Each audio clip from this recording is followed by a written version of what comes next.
เสียงอ่านนี้เพื่อประโยชน์แก่ผู้รับฟังที่พิการทางสายตาและบุคคลทั่วไปที่ไม่สะดวกในการอ่านหนังสือ100นิทานล้านกำลังใจ100 Wisdom Stories 100นิทานเพื่อการเจริญเติบโตทางจิตวิญญาณและความงดงามแห่งปัญญาเขียนโดย Margaret Silf แปลโดยนาริตะอ่านโดยแสนหวาน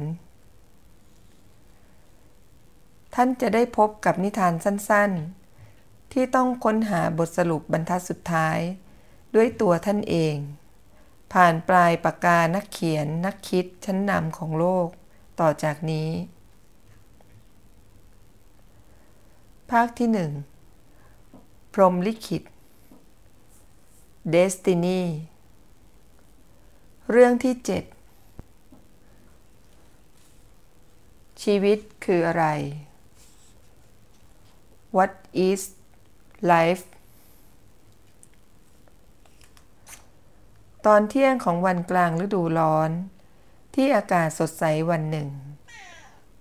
ความเงียบสงัดได้ตกลงปกคลุมบรรยากาศในราวป่าไว้มวลหมู่วิหกนกกาต่างซุกหัวอยู่ใต้ปีกทุกชีวิตอยู่ในการพักผ่อนทันใดนกบูฟินตัวหนึ่งก็ผงกหัวและเอ่ยถามขึ้นว่าชีวิตคืออะไรกันแน่และสรรพสิ่งทั้งหลายในราวป่าแห่งนั้นต่างก็จำนนต่อคำถามดังกล่าวดอกกุหลาบดอกหนึ่งเพิ่งคลี่กลีบแย้มบานกลีบอ่อนหวานของเธอค่อยๆคลี่ออกทีละกลีบทีละกลีบอย่างเขินอายเพื่ออาบแสงแห่งดวงตะวันที่เพิ่งค้นพบนี้ชีวิตก็คือกระบวนการแห่งการเปลี่ยนแปลงไงล่ะดอกกุหลาบตอบผีเสื้อดูจะมีความเป็นนักปรัชญาน้อยกว่ามันบินว่อนด้วยความรื่นเริงบันเทิงใจจากดอกไม้หนึ่งไปยังอีกดอกหนึ่งดูดน้ำหวานที่หล่อเลี้ยงดอกไม้ไปทั่วก่อนจะประกาศว่าชีวิตก็คือความปรีดาปราโมทย์กับแสงตะวันที่ส่องสว่างอยู่ยังไงล่ะบนพื้นดินมดน้อยตัวหนึ่งกำลังหามเศษฟางที่มีขนาดใหญ่กว่าตัวมันถึง10 เท่ามันตอบคำถามนั้นว่าชีวิตไม่ได้มีสาระอะไรเลยนอกจากความลำบากตรากตรำกับหยาดเหงื่อแรงกายบางทีการโต้แย้งในเรื่องความหมายแห่งชีวิตอาจเพิ่มความรุนแรงขึ้นยิ่งกว่านี้ถ้าสายฝนจะไม่โรยละอองลงมาเสียก่อนและสายฝนก็กล่าวว่าชีวิตประกอบขึ้นด้วยหยาดน้ำตามันไม่มีอะไรเลยนอกจากหยาดน้ำตาเท่านั้นเหนือขึ้นไปในราวป่า